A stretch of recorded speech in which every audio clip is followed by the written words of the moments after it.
Papo com o Anjo.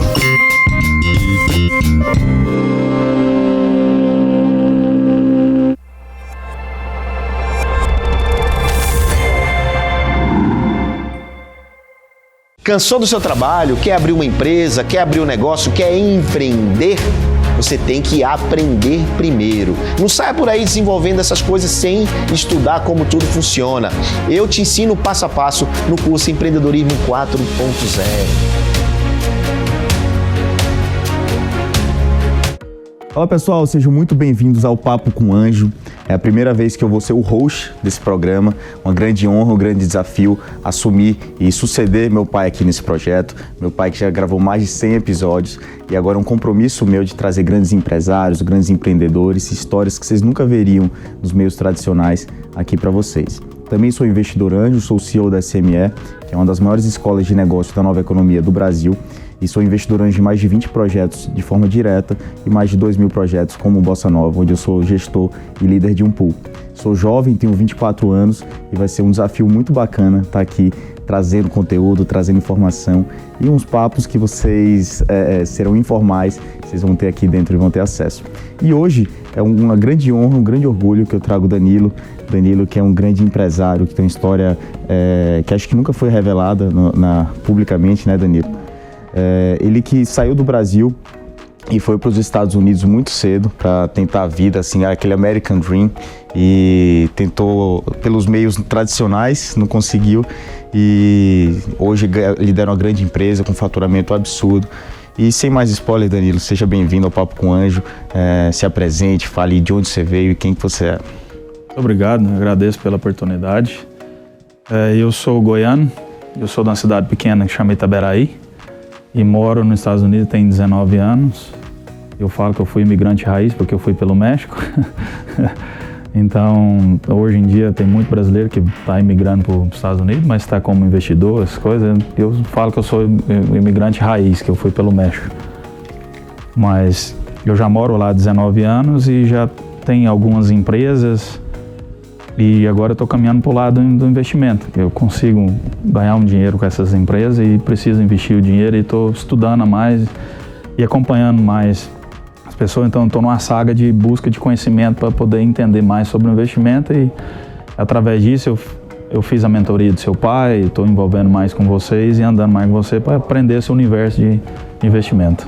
Que bacana. Danilo, me conta uma coisa. A gente sabe que não é tão casual a gente ver brasileiros indo morar nos Estados Unidos, indo tentar a vida e darem certo, né? A gente vê aquele grande American Dream do cara que vende tudo no Brasil, se muda pra lá e chega com seus 500 mil, 600 mil dólares, que é o dinheiro da vida, termina não dando certo, não conseguindo empreender da maneira certa. E a sua história não foi habitual. Você tentou tirar o visto normal e você terminou imigrando pelo México, como muitos fazem. E eu sei também que você foi um dos grandes casos da maior corrupção da história da imigração americana. Você conseguiu seu green card através disso. Como que foi isso daí, cara? Como que foi esse trajeto? Eu sei que você tem até uma honraria do FBI por isso. Olha, eu fui tudo sem saber, sem nada. Eu pesquisei como podia passar e eu escolhi o processo menos, na minha cabeça, o menos arriscado. Porque o coiote, quando você vai pagar o coiote, ele tem vários preços.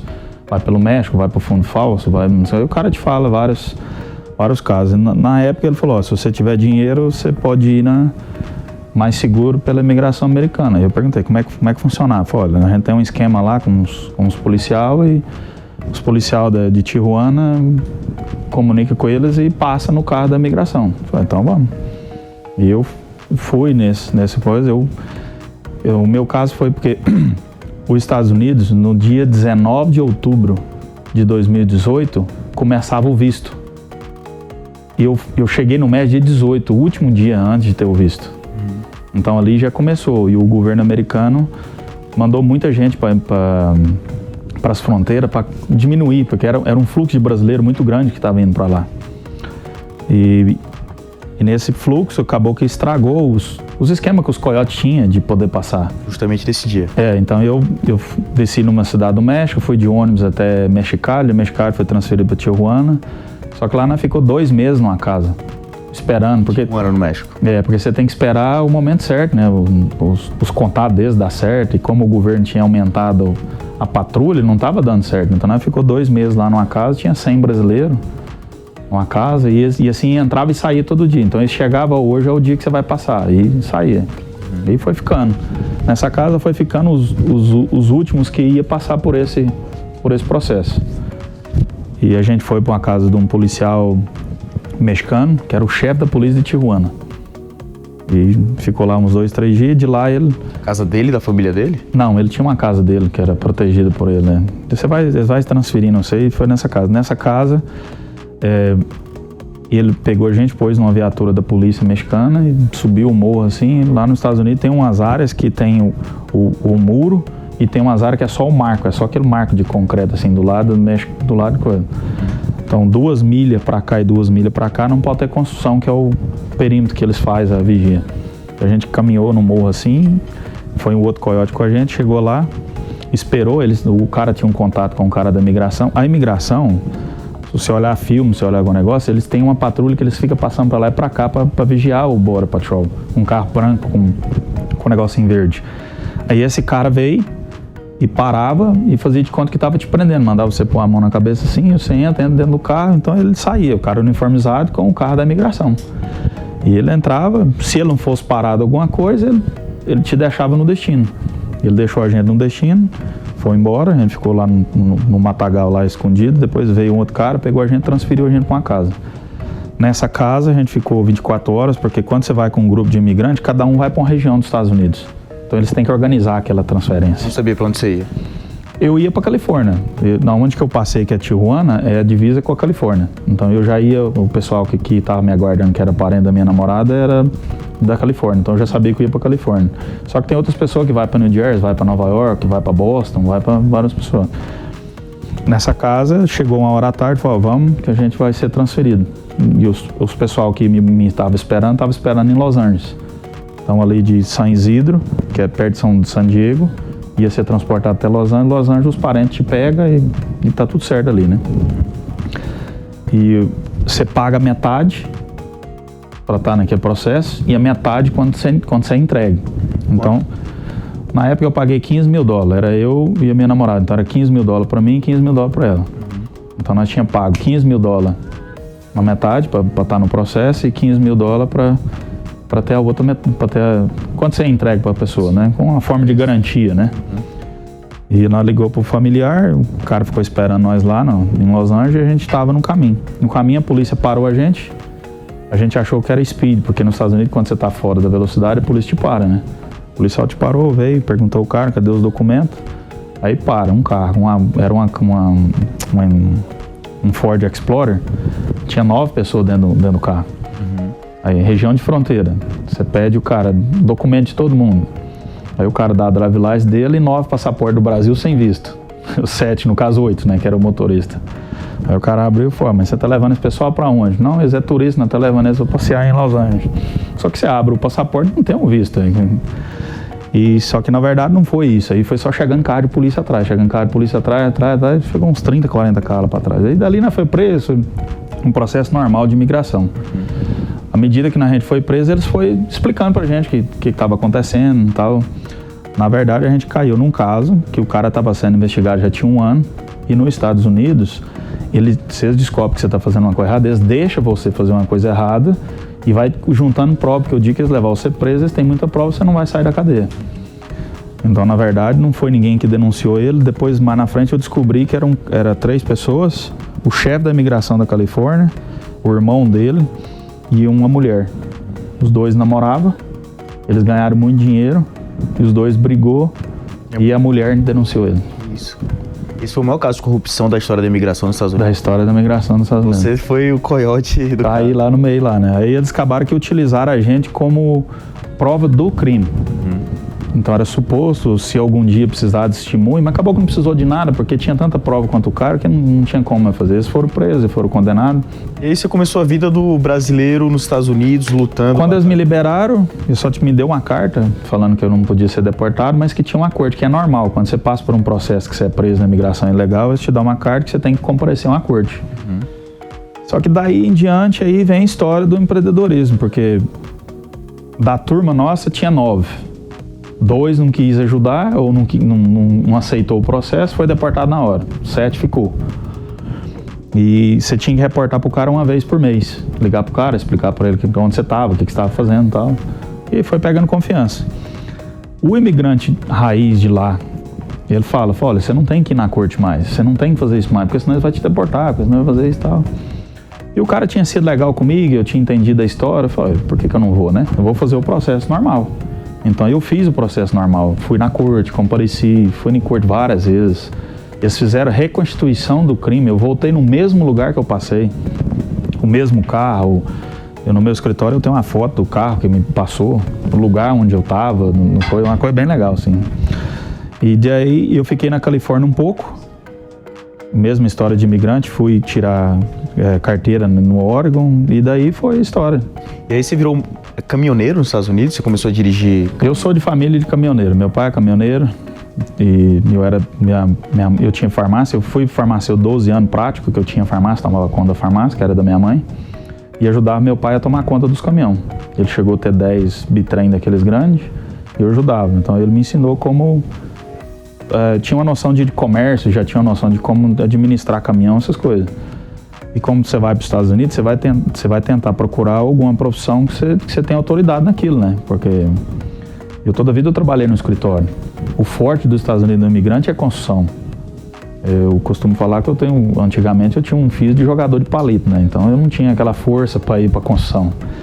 Então eu falei, vou ter que arrumar outra coisa para me fazer. Então eu fui fazer outros trabalhos. Eu trabalhei de entregador de jornal na Califórnia. Trabalhei de help de FedEx no São Francisco. Depois eu vi que na Califórnia não era muito bom, em New Jersey era melhor, mais chance de você crescer. E eu fui para New Jersey. New Jersey eu cheguei com a carteira de Oregon. Eu fui trabalhar quando você vai em Manhattan não tem aquele estacionamento no subsolo. Eu trabalhava ali, trabalhei ali 1 ano. E o amigo meu que me levou para lá, ele estava trabalhando de táxi. Então ele estava me treinando. Eu trabalhava à noite, estacionando coisas, e ele estava me treinando para ser taxista. Infelizmente ele morreu. Eu acabei comprando a vanzinha dele e fui trabalhar de taxista. Saí do estacionamento e fui trabalhar de taxista. Nesse processo, já tinha 3, 4 anos de processo dessa história. Eles me deram work permit. Porque já tinha um caso, já tinha uma coisa acontecendo, eles me deram work permit. Com o work permit, você pode tirar a carteira do caminhão.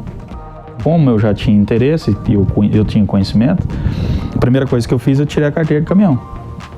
E eu tirei a carteira de caminhão rápido, 30 dias eu tirei a carteira e fui trabalhar de motorista. Só que quando eu fui trabalhar de motorista, como eu já tinha... Você como empreendedor, você quer abrir seu próprio negócio, você não quer trabalhar para os outros? E eu peguei, falei assim, eu já conheço, não adianta você ter caminhão, você tem que ter o trabalho. Caminhão qualquer um pode ir lá e comprar, mas se você não tiver o trabalho, a esperteza, você não vai progredir com aquilo. Então eu fui trabalhar em vários trabalhos, trabalhei de container nos portos, trabalhei em caixa térmica que faz outros estados, fui trabalhando até que um dia eu estava num restaurante, conheci um cara lá no balcão, o cara falou, meu patrão comprou uns dump truck, uns caminhões de caçamba, e você não quer tentar não? Eu falei, vamos, ué.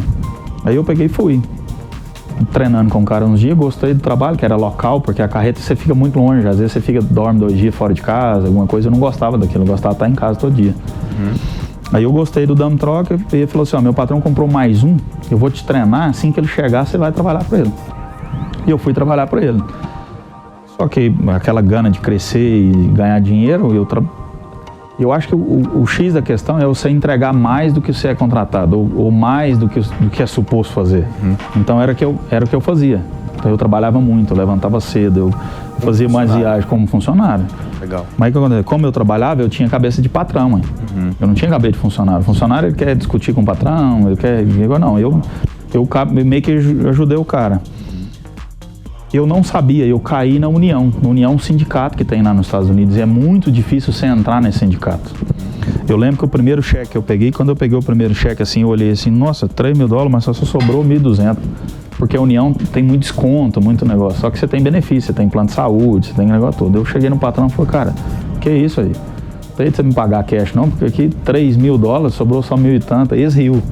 Porque a oportunidade que eu tinha de ter União, na cabeça deles era muito grande. Como que eu estava reclamando? Ô Danilo, mas você saiu de motorista, você estava numa função, e hoje você lidera uma empresa que fatura quase 50 milhões de dólares, você tem mais de 55 caminhões, você lidera uma empresa gigante, uma das líderes lá nos Estados Unidos. Eu vi os vídeos e é louco isso, porque esse American Dream acontece para muitos poucos.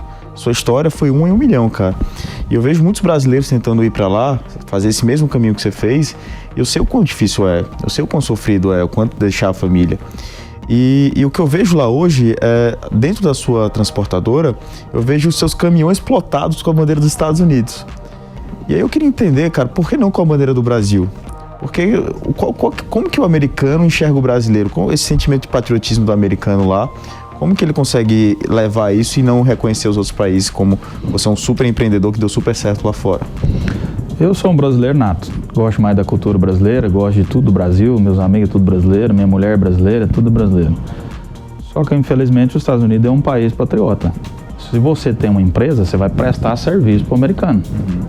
Então, como é que eu vou chegar lá com um caminhão com a bandeira do Brasil? Então, tem toda uma intenção por trás disso. Não é que eu não tenho orgulho do meu país, não é essa a questão, é porque o americano ele é muito patriota. É um rapport que você faz, né? Então, e nos Estados Unidos, quando você mora lá, você começa a entender as regras. Uma das regras que tem nos Estados Unidos, quando você levanta uma bandeira, a primeira tem que ser dos Estados Unidos. Então, tudo isso para eles é uma coisa, é muito importante para eles. Então, uma das coisas que o imigrante tem que entender é que você está no país dele, você tem que entender as regras dele e respeitar eles, né? Porque eu preciso de cliente.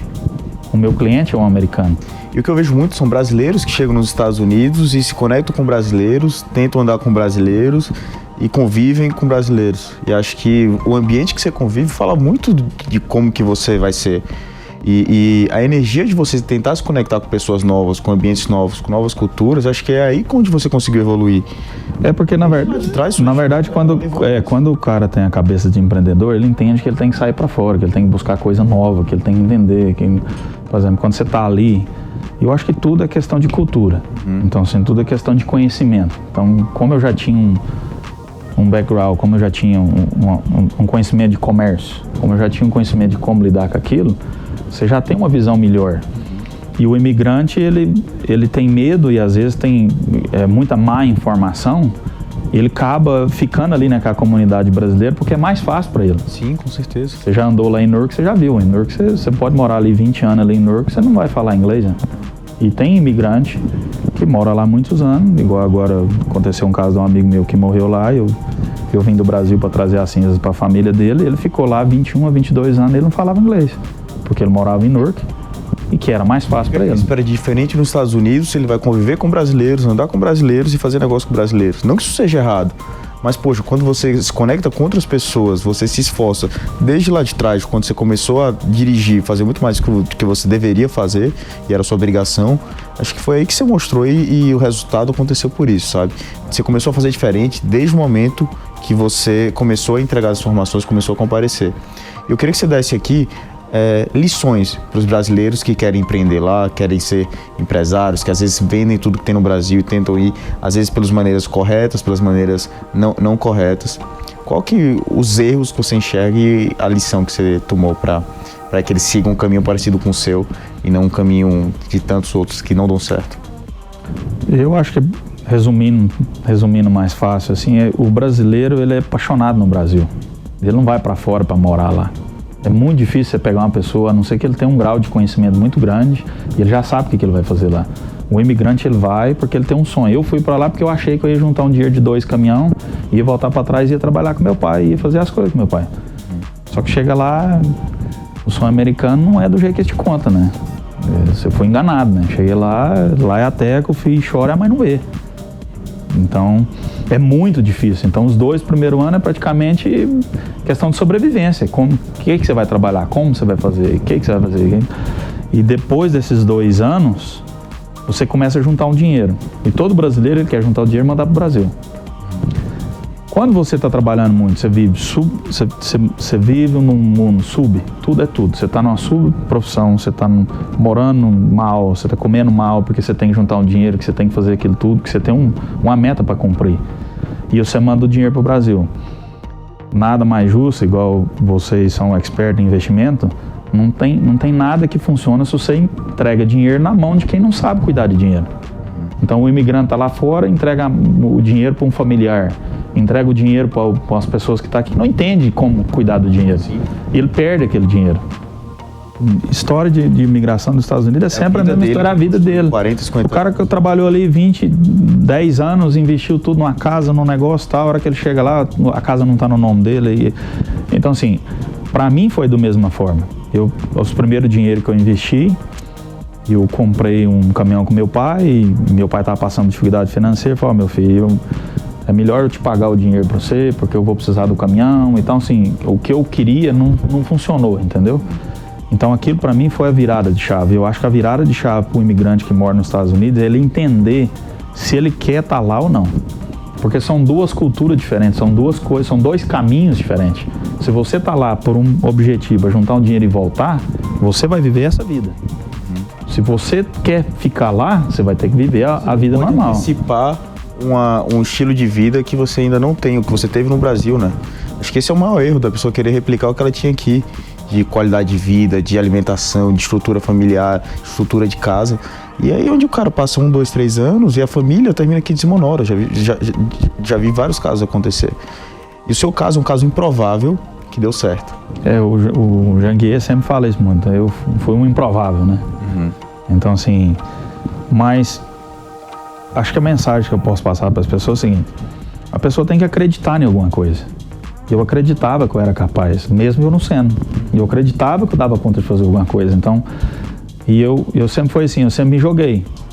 Se tem medo, é ali que você vai crescer. Porque não tem como. Eu fui jogando nas coisas, ninguém me ensinou a fazer nada. Eu fui jogando. Eu fui trabalhar de motorista para essa companhia. Essa companhia, depois de um tempo, eu estava trabalhando demais e tal. E os motoristas não gostavam de mim, porque os motoristas queriam fazer menos viagens, eles queriam viver e tal. Eu tinha um objetivo, o objetivo meu tinha que ser cumprido mais rápido. E eu acabei de ser mandado embora dessa empresa. A ambição assusta muito quem é medíocre. Demais. Então, assim, por exemplo, assim, eu era muito novo, meu pai me criou muito novo no meio do comércio, então a minha visão era muito nítida. Por exemplo, assim, se você tem amigo que não foi criado no comércio, se você conversar com ele é gritante a diferença de visão. E eu convivia com outras pessoas que não tinham a mesma visão e eles me chamavam de louco. Porque todo empreendedor ele é chamado de louco. E se você for chamado de louco, você está no caminho certo, manda bala. Mas é isso, Danilão, quero te agradecer, foi um papo rápido, mas necessário, acho que vão ter muitas oportunidades ainda de você apresentar, da gente trocar ideia. Acho que você é um exemplo para os brasileiros que vão para os Estados Unidos, no sentido de empreendedorismo, de ser um empresário lá de sucesso, que conquistou, que tinha tudo para não ter conquistado, mas acho que por determinação você conseguiu chegar lá. Quero te agradecer, sei que você volta hoje. Eu posso falar uma frase? Pode. Porque eu acho que o que pode mudar muito a vida de uma pessoa é quando a maioria das pessoas fala, poxa, eu tenho que ir para o trabalho. Poxa, eu tenho que conviver com aquele colega meu de trabalho. Poxa, eu tenho que fazer aquilo. Poxa, eu tenho que ir na academia. Poxa, eu tenho que fazer isso. Acho que se a pessoa mudar essa frase, eu tenho a oportunidade de levantar cedo. Eu tenho a oportunidade de ter um trabalho. Eu tenho a oportunidade de trabalhar com aqueles colegas. E você fazer o mais do que é esperado, acho que aí é que está o chave da mudança. Sensacional. Com essa frase e essa mensagem, a gente finaliza esse papo, um papo muito bacana com um grande investidor, um grande empresário, Danilo Silva, que hoje representa o Brasil muito bem no ramo dos transportes nos Estados Unidos. Danilo, obrigado. Foi um prazer te receber aqui. Tamo junto. E seja sempre bem-vindo. Obrigado. Cansou do seu trabalho? Quer abrir uma empresa? Quer abrir um negócio? Quer empreender? Você tem que aprender primeiro. Não saia por aí desenvolvendo essas coisas sem estudar como tudo funciona. Eu te ensino passo a passo no curso Empreendedorismo 4.0.